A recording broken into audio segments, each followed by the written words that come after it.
बिहारी है अपन बिहारी है अपन बिहारी है अपन Bihar. Presents by yes film Bhojpuri. हमरो बिहार प्रधान मेरे भैया, हमरो बिहार प्रधान, हमरो बिहार प्रधान मेरे भैया, हमरो बिहार प्रधान। सिया जी के जन्म स्थान मेरे भैया, हमरो बिहार प्रधान। हमरो बिहार प्रधान मेरे भैया, हमरो बिहार प्रधान।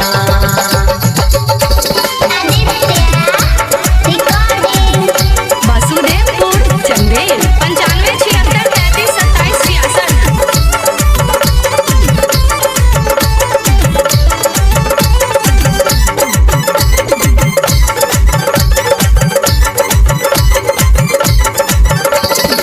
विदेह राजा जनक जी जग में महान है, कठिन प्रण ठान उनके जानत जहान है।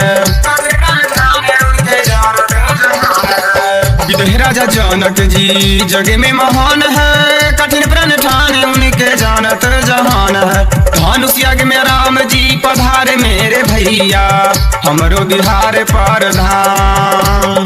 सिया जी के मानसा पुराए मेरे भैया, हमरो बिहार प्रधान। हमरो बिहार प्रधान मेरे भैया, हमरो बिहार प्रधान।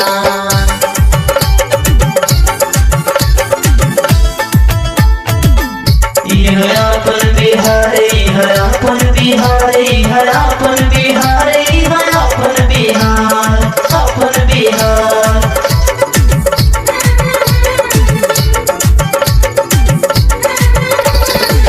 मंडन में श्री ज्ञानी विद्यापति धाम है, शिवालय में घंटा बजता सुबह शाम है। शिवालय में घंटा बजता सुबह शाम है। मंडन में श्री ज्ञानी विद्यापति धाम है, शिवालय में घंटा बजता सुबह शाम है। भक्त मोर ध्वज के होता या सोगान मेरे भैया, हमरो बिहार प्रधान। हमरो बिहार प्रधान मेरे भैया, हमरो बिहार प्रधान। हमरो बिहार प्रधान मेरे भैया, हमरो बिहार प्रधान।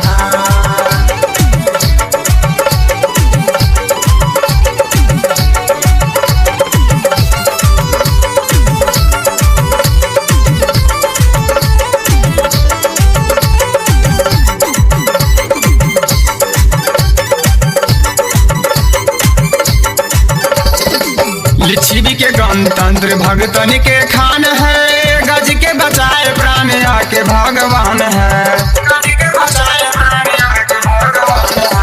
लिच्छवी के गणतंत्र भगतन के खान है, गज के बचाए प्राण आके भगवान है। आर्यभट्ट साइंटिस्ट भी हमारे मेरे भैया, हमरो बिहार प्रधान। आर्यभट्ट साइंटिस्ट भी हमारे मेरे भैया, हमरो बिहार प्रधान। हमरो बिहार प्रधान मेरे भैया, हमरो बिहार प्रधान।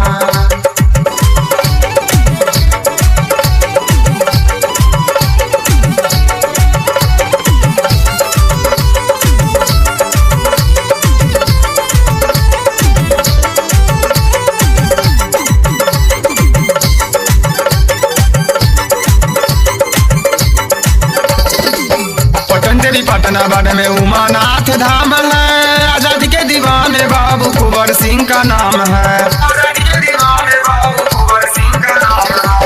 पटन देवी पटना बड़ में उमानाथ धाम है, आजादी के दीवाने बाबू कुंवर सिंह का नाम है। जहाँ बहती गंगा जी के धार मेरे भैया, हमरो बिहार प्रधान। करे शिव नंदन बखान मेरे भैया, हमरो बिहार प्रधान। हमरो बिहार प्रधान मेरे भैया, हमरो बिहार प्रधान।